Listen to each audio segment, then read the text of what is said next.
Hi, it's John Kreider from Thor Motor Coach, and today we'd like to talk a little bit about the Tellaro and Sequence and how to use your motorhome. This coach overall is about 20 feet long, and what's really exciting about this coach is that it is built with our reliable lithium battery package. So when you first enter the coach side door here, obviously you can get in and out of the door through this handle, or there's a handle on the inside. We always want to take and turn on the house battery. That's what makes everything work. So the whole entire time you have the vehicle, there'll be no reason for you to turn the house battery off unless you just are leaving the vehicle for 3 or 4 days and not going to be in it at all. So the house battery is located right here. It's an on-off switch. When you get ready to get in the vehicle, you simply just turn it to the on position. And once you turn it to the on position, now everything on the coach starts to power up. So this vehicle has a multiplex wiring system on it, which is really cool because everything is controlled from a single panel, which we'll take a look at just a little bit later. The panel itself takes about 1 minute to boot up because it's Android based, and once it boots up, then our controls for our heating and our air conditioning and for our lights and everything like that will be in place. And then when we look at it just in a few minutes, you'll see that there's some hard buttons you can actually turn lights on earlier. So on the outside of the vehicle, we do have a step up here. The door is a sliding door. Nothing to it. Work our way down the vehicle here. You can see up above, we do have a patio awning. So the patio awning is something that you'll be able to use, and we'll show you how to do that. It's a legless patio awning, so it can go out without having any legs. And then if it gets really windy outside, there actually is a way that you can tie it down to the side of the vehicle to make it more secure so you don't have to worry about it rolling up on itself. Outside here, a couple things. You've got a couple electrical outlets. So there's a couple 110 volt outlets. So if you want to plug anything in, there it is.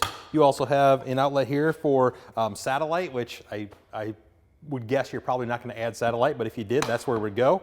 You also have an LP connector here. So if you had a gas grill or anything you want to hook up, that's a place you can tie into the LP system on the vehicle. As we work our way around to the back of the coach, you'll see that you have a couple of keys here. These are actually for the Truly bike rack, so those are on your keychain. What they do is they lock and unlock the locks that are on top of this. So lock, unlock. You can see here, we loosen up all of our connectors. And once we loosen up all of our connectors, we can flip this out of the way. This comes up and out of the way. This flips down, and once that flips down, now you can move these two parts, line it up with your bicycle. These will do two 26-inch bicycles, so full-size adult bicycles. So when you're all finished, you simply just put the bike rack back down, put everything back up, and then you can take and you can lock the locks again. That way people won't be able to screw around with your stuff, or if you have anything connected to it. So lock it, we're good to go. From there, let's take a look inside the back here, because we're gonna have to grab a few things out of the back. So passenger side door, driver's side door. There's a few things I want to point out here. So first of all, this is kind of your wet bath area. We'll talk about the bath itself on the inside, but in the bathroom area here, we've got your shower area. We've got a shower curtain. It goes on a track all the way around the top. You also have your sink. So your sink flips down. You have your faucet that goes in and out of the way, hot and cold water. You also have your shower head. And what we recommend is that you take and you close the two doors, take the shower curtain, go all the way around. Now you block everything from getting wet inside the shower. Also, you've got your toilet. Your toilet is a foot flush toilet. So every time you use the toilet, you just simply push down on there and it fills up the tank. Once the tank is full, then we'll talk about dumping that. The other thing we'll talk about is toilet paper. Toilet paper is in this nifty holder right here. So we take the toilet paper, we want to make sure that the roll goes on so it's coming out instead of in. We take and we put it back in here. And the really cool thing about this is when you close it, it actually rolls the toilet paper backwards, so that way it doesn't stick out the bottom and get all wet. So super easy. In the back of the coach here, you're going to have a outside shower line. That outside shower line simply plugs in right here.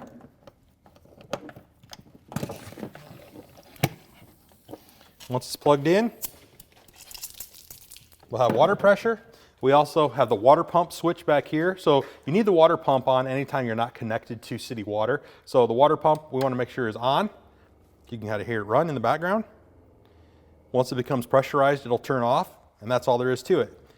There really won't be a time where you'll probably turn the water pump off the whole entire time you're using the vehicle. There's also a light switch back here. That light switch actually turns on the side light where your holding tank area is. And then when you want to take and you want to disconnect the hose, you simply just push in on the connection comes out, drains, and then everything can be thrown into this area here. We also have a set of leveling blocks, which you can use. If you get somewhere where it's a little off kilter, simply take these blocks, stack them up on top of each other, and you can make a little area so you can level the wheels, so you sit level when you're sitting whatever area you're in. You have a power cord, which we're gonna go hook up here in a minute. And then if you're hooked up to city water, which would be from your house, from the campground, any place that's got flowing water, you can connect that to the coach. So if we take that, we can go around to the other side of the coach here. This is where all the work takes place on the side of this vehicle. So we do have our water here. So if you're hooked up to city water, that's your house or anything like that, that goes into this connection. If you simply just want to fill up the water tank that's on the vehicle, you use this connection. So this fills up the water. There'll also be a sewer hose, which I don't think we have in there right now. I'll put that in there before we ship the vehicle to you. But there'll be a sewer hose that sits inside of here, and then I'll show you how that connects back there.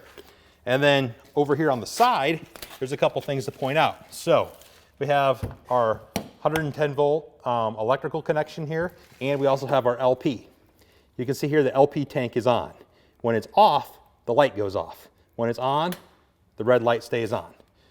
This is filled right now, so when you get the vehicle, propane is full, so you'll have plenty for your hot water heating, for your furnace, anything. And then also, if you're plugged in somewhere, campground, a house, whatever, you simply can take the electrical cord, which is located in the back, and we connect it to this 30 amp service. We connect it by putting it in and twisting it.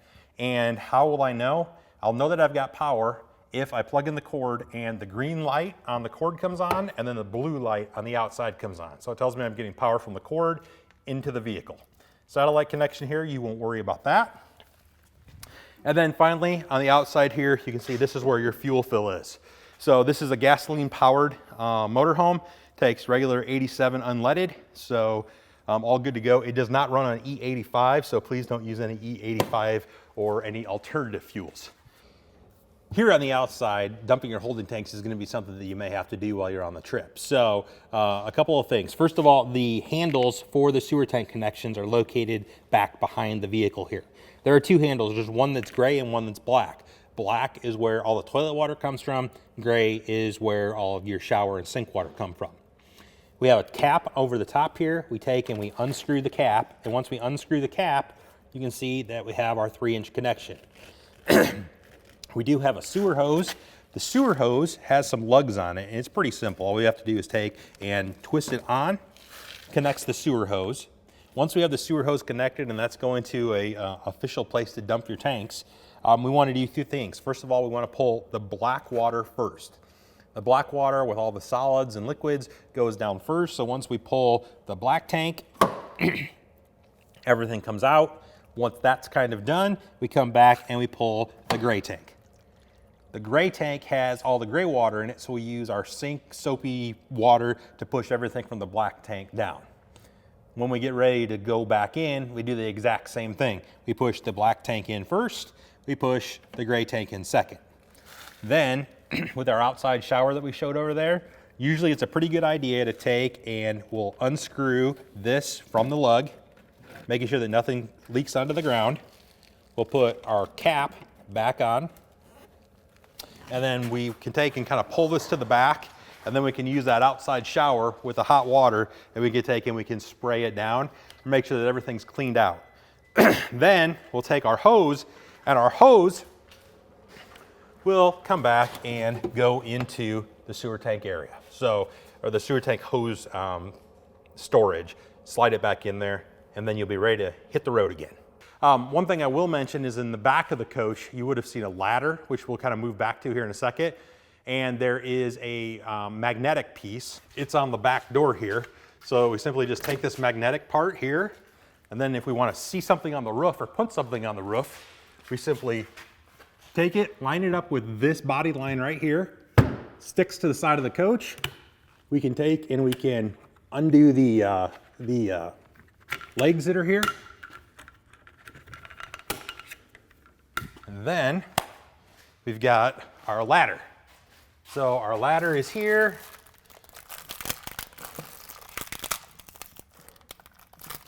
you won't have to do this when you get it. Take our ladder off of the wall here, pull it outside. We release the ladder.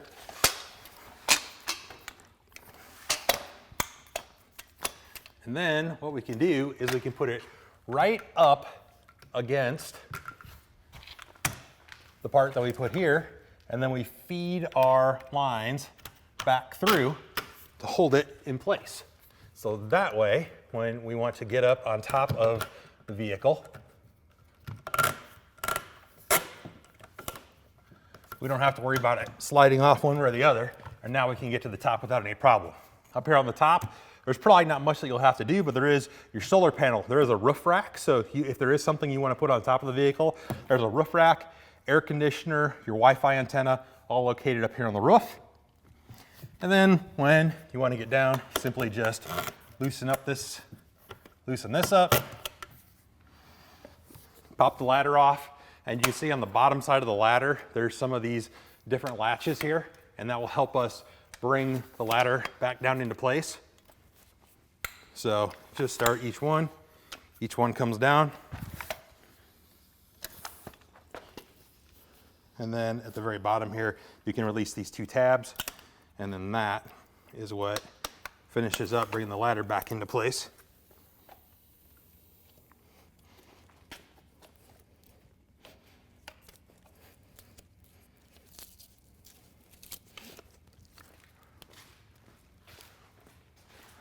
Back inside, onto our mount, and back to where we started. That's all there is to it. Here we go, up inside of the vehicle. Remember before we turn on that battery switch? So our battery's on. So now that our battery is on, we have a couple things. This is the control panel for our lithium battery package called the Reliable package. You can see that the battery level is at 100%. This battery is 11,000 watts. So it's got more than enough to run everything inside of this vehicle. There's a couple things on here. We have an auto start system. We also have a way that you charge the battery every time you start the engine. We'll talk about that in a couple minutes. If we work our way up, fire extinguisher, 110 volt outlet. This is your solar charging panel. It tells you how many volts are in the battery at 13.6, and it tells you whether it's charging or not charging. Then once we go inside, right when you walk inside the door, here's your multiplex panel. Once we've turned that battery on, we simply just touch the screen, and now everything comes up on the screen. If we want to, as soon as we turn that battery on, we can turn lights on by just hitting 1, 2, 3, and 4. That'll turn all the main ceiling lights on. And then we can always go to the panel where it says lights, and we can look at our individual lights. There is a dimming feature, so I can take it. I could dim the lights in the living room, the kitchen. I can turn them on and off from this individual panel. Or if I go back to the home screen, I can just hit all lights off, all lights on. If you take and you dim the lights, it'll stay at the same level until you turn the dimmer back up. A few other things here. You'll see this is your water pump.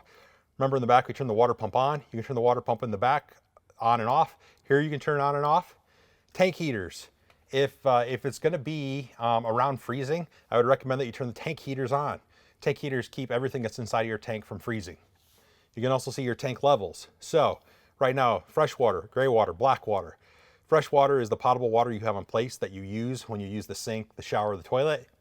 Gray water is all the water that's drained that actually is from your sink, from your shower, and then the black water is everything that comes from the toilet. So smallest tank is the black tank, gray tank, fresh tank. You also have your awning. So on our awning, we simply just hit the extend button. The extend button will take and it'll move the awning out. So we pushed it one time, the awning comes out, and we'll talk a little bit about that here in just a second. While the awning is coming out, let us take a look at a few other things. So, air conditioning control. So, on the multiplex we control the air conditioning, the heater is actually controlled at a different area. So, if we want our air conditioning to come on, we hit the power button, and then we set our temperature based on what it's going to be. And then we go cool here, and we've got cool auto, or we've just got fan. So, pretty simple. We could also turn the fan speed up and down. We go high, low. Most of the time we're just gonna put it on cool auto. You can leave this on even if you're gonna leave the vehicle for the day. So that way, if you want it to be cool when it gets back, it's gonna be ready for you. If it needs heat, we'll actually make sure that this is not on, and then we'll show you the heat control here in just a second.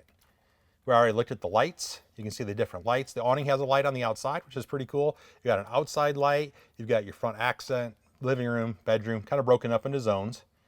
We also have here, it tells us what our battery levels are. So coach is at 13.2, chassis is at 12.4, LP tank is full, and we also have some fans. So there's a kitchen vent and there's a bathroom vent. You can turn on either one of those vents from here. The one thing I will mention in the kitchen is that the vent actually has to be raised in order for it to work. So we turn the kitchen vent on and then we raise it. As soon as we start raising it, that will actually make it where the fan will turn on. So pretty simple. So before we move any further into the coach, let's just take a look at this awning. So this awning is made by Thule, and it's a really cool awning. It's got no legs on here, which you can see, but there are times when you want to put legs out. So if you want to put the legs out, they're built into the front rail of the awning. So there's a little area under here where it's spring loaded. If I push in, I get it to come out. Once I get it to come out, I take, and there's a couple of clips on the side of the motorhome here. So once I get to come out, I have to take and I have to go down and then up and then push it down to lock it in place. And then on the handle here, there are some clips that if I want to move this to keep it up and out of the way, I simply just move it and then lock it into place. There's also one other thing that we can do. We can brace the arms by simply pulling this tab here. And once I pull this tab, I can line this up, and you can see here, I can line it up into this area, and that just makes the whole entire thing a lot stronger. Creating a triangle here obviously increases exactly what it's going to be. Back to the inside. You're gonna have all of the living things that you need on the inside here. We'll talk about the driving part in just a second, but inside the kitchen here, everything is just like you have in your house. You got a little pull-out tray here that you can use for just storing things, cutting board, whatever. You've got a 110 volt outlet, that's right here. So USB ports and 110 volt. Microwave, so regular old microwave here. You've got your refrigerator. One thing on the refrigerator, you push down on the top, so you kind of pull up and push down on the top. That allows you access inside the refrigerator. You have a cooktop here. So on your cooktop, you simply lift up and then the top stays in place. And then if you want to use it, you go to the light button here, push the lighter, and you can see we got a flame now, high, low.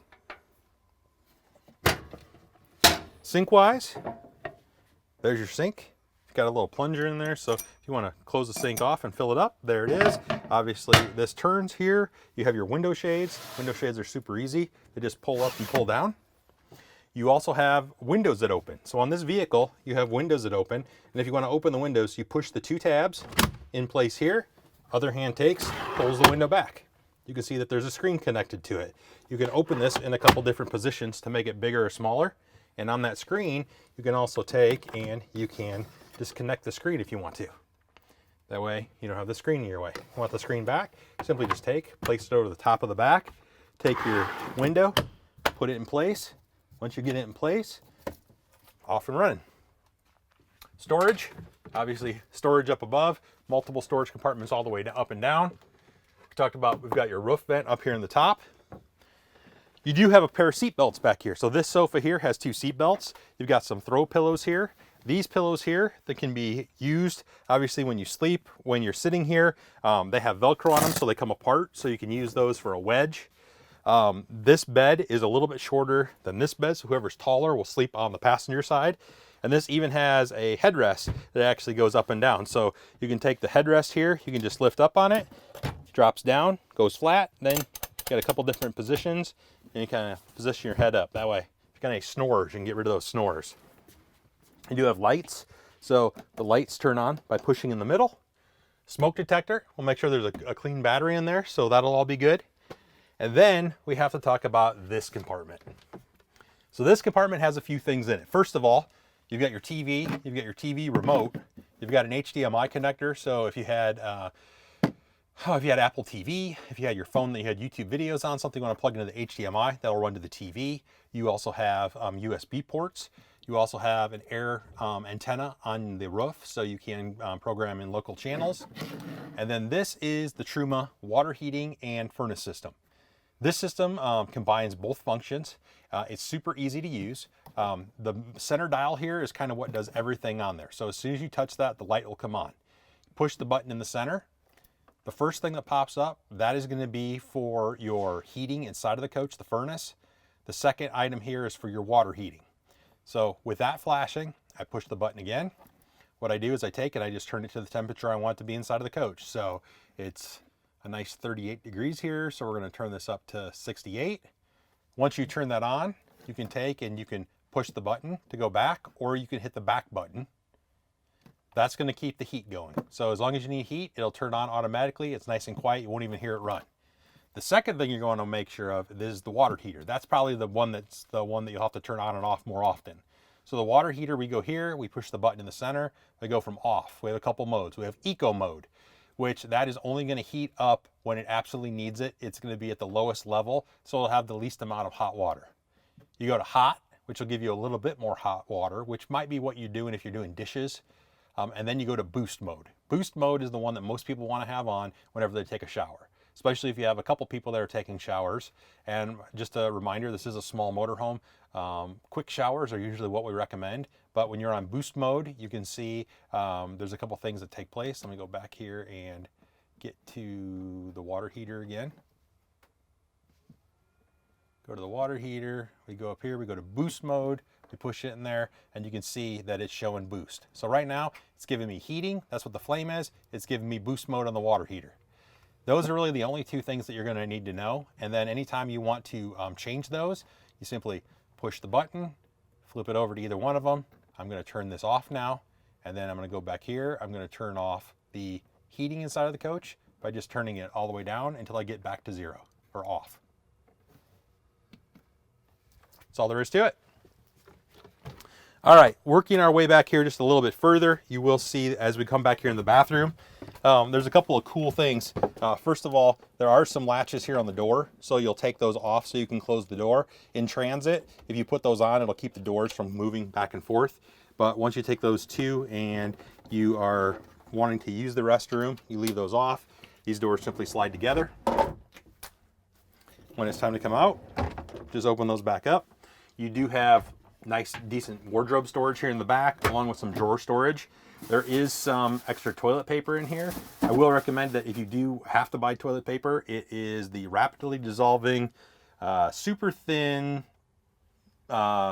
single ply type that you find at Walmart or any of the camping stores will have it.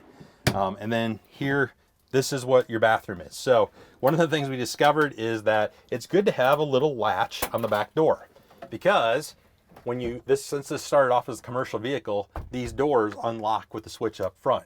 So that means if people aren't paying attention, somebody comes here to the bathroom and they're using the bathroom, and somebody opens the rear door because it's unlocked, they can open it. Put this little latch on here when you're not using the back doors. That way if somebody tries to open it, it won't let the doors open. They'll know not to come in. Toilet paper holder down here. We already talked a little bit about the sink as we flipped it down. We also have a medicine cabinet that's up here. So put some stuff up there in the medicine cabinet. Shower wise, you've got a handle here that you can move that around. And then as we talked about before, this is your shower curtain. Shower curtain runs on a track all the way around. And then there's also your vent. So this vent, we push straight up on the vent. That opens the vent, and then we can turn it on. And actually that switch must be up at the front. Oh, I'm sorry, the switch is not. The switch is back here in the back. I forgot about that. So there's your light switch, and there's your fan switch, which I just turned off. So use the fan switch up here, on and off, light switch, on and off. It's all racked back here in the back. All right. That is a quick rundown of what the interior of the coach looks like. You've got some storage spaces up here. We're going to talk a little bit about the cockpit now. All right, so if you want to take and you want to move the seats here, what we want to do is we want to rotate them around. So there's a couple of things. First of all, you want to take on the front here, move the seat up as far as you can. Once you move the seat up as far as you can, there are a couple of other controls. So you have a couple controls here that you adjust the seat up and down. And then down here at the bottom, you can see there's a little cutout. That little cutout, when you take and you pull up on that, once you pull up on that, you can rotate the seat around. So rotate the seat around on the passenger side, and then you can do the exact same thing here on the driver's side. Same way to do it. Simply pull up on this latch and then it swings around. The only thing on the driver's side is you will have to move the seat all the way up so you can spin it all the way around. That way this becomes part of your living area. With the seats rotated here in the cockpit area, there is a table here that we can use. So if you see here, we can pull this table out, flip it over, put it back down here, and then this becomes the perfect place to have a meal, a cup of coffee, work on your laptop, shoot your next YouTube video, whatever it might be. There's also some connections underneath here, which are really nice. So you've got some USB and 110 connections, so you got power everywhere you go. A couple other things that we'll talk about is up here in the cockpit, you do have a couple of really cool things. So first of all, we have, we flip the key on here. And just FYI, this has to be in the forward-facing position to drive. It only locks in place in the front, so anybody that's trying to ride backwards will be unsafe and can't wear the seatbelt. One of the things that we really like about this is this has got a Pioneer radio. It takes up the whole entire area. This is all Apple CarPlay and Android Auto based, so you can take anything that's off your phone and more or less put it on the screen. Makes it super easy to make calls, makes it really nice when you want to use your maps. So if you're looking at Apple Maps, Google Maps, Waze, all of that can run through the head unit. It's really easy to operate. You simply go in, whether you have music that you have on your phone, you can go Bluetooth, you can do whatever. But it also has some really cool features too, that if I go up here, let's see here to the settings area, I can get to my backup monitor. So this does have a backup monitor. It also has backup sensors on it. So you'll be able to see everything that's going on in the back of the vehicle. But then if you get too close to something, it's going to start beeping and letting you know that it's getting close to where you're at. A couple other things here. If we go down here and we go to the AV button here, you can see the different sources that are going on here. You can also look at some of the car features. This is kind of a neat thing where we can see the load, the miles per hour, we can see our fuel level, we can see our intake, a couple other things. We can see our tire pressure monitoring, which is really a nice thing. So you want to be in that 75 to 80 pounds on the tires here cold. You can also see this is your parking assist. You won't be able to see this when you go in reverse because reverse is always going to take it to the video over this. But this just does give you some cool things that you can work with.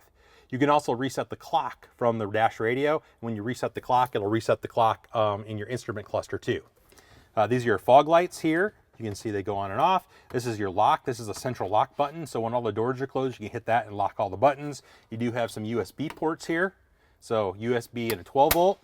And then we also have a USB port down here. The USB port that's down here, this is what you'll connect to if you want to use your phone on the radio. So that all goes right there. Also, one thing I didn't talk about is that we do have some shades. So there are some shades that are located in the overhead area here, right above our heads.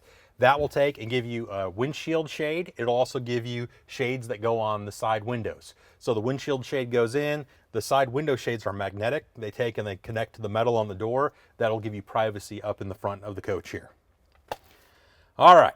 Kind of last but not least, one of the couple things that we'll talk about here is this vehicle does have the reliable battery pack on it. So that battery system is the most advanced battery system that there is in the RV market right now. It's got a 3,000 watt inverter. It can run everything in the vehicle. It's 11,000 watts. The cool thing about it, there's a generator under the hood. So it's not a traditional generator, which is loud and noisy on the outside. It's under the hood. It runs when the engine runs. So every time that you're driving, as long as that battery disconnect is on that we talked about, it's going to charge the battery. There are times though where you might want to be gone for the day and the air conditioner is running and you know it's going to put a bigger load on the battery. There is a way that you can ensure that the batteries won't run too low by putting the coach into auto start mode. So Auto start mode is a mode that we have that more or less senses when the batteries get to about 30%. If they get to 30%, it turns the vehicle on, starts the engine, moves it into a high idle position, and from that high idle position then charges the batteries. The generator under the hood produces about 280 amps of electricity, so it'll charge the battery very, very quickly. If you want to use the auto start system, it's a really simple function, but there are a couple key rules to it. The first thing is that sit in the driver's seat here, and in the driver's seat you'll see the steering wheel, and then off to your left side you're going to see a small silver switch located right off here. That's actually the auto start function. So a couple of things. First of all, we have to make sure that our emergency brake is on. Okay, emergency brake is on. We need to make sure that we do not touch the gas or the accelerator pedal. Then we take our key and we go and we insert it in the ignition and we turn it to the on position. We keep everything, feet and everything off. Then we simply come in to that button and we hold that button down until it turns red. When it turns red, that puts it into monitor mode. Monitor mode is doing nothing more but looking at the battery, and it's making sure that it has the correct voltage. If it does, it's not going to do anything. Take our key, pull it back out of the ignition. Once again, we don't let off the brake, we don't touch the brake, we don't turn the engine on. At any time, if we turn the engine on, we select the emergency brake off, or we start driving, that's going to turn off the monitor mode, and then you'll have to re-engage that next time. So you can see here that little beeping there, that just turned everything off. You'll see our red light is still engaged. If I were to go and I were to hit the brake, you can see here that it'll stay on. Then when I go back here to turn the ignition back on, if I take and I push the brake, you can see it starts blinking. So now it's coming out of monitor mode. The reason that it's reset every single time is because that way you don't assume that it's on every time, and then you actually have to physically go and do the process. So that way, if you put it in a garage or you put it in a place that you don't want to have it automatically start, you don't have to worry about that. Well, we hope you enjoyed the quick walkthrough here of exactly how the motorhome works. We're hoping that if you have any questions, you'll go to that owner's resource site that's located on our website. We also hope that this gave you at least a little bit of information to get you started so that you can start off on your road trip or your camping adventure in the right way. Thanks for joining us.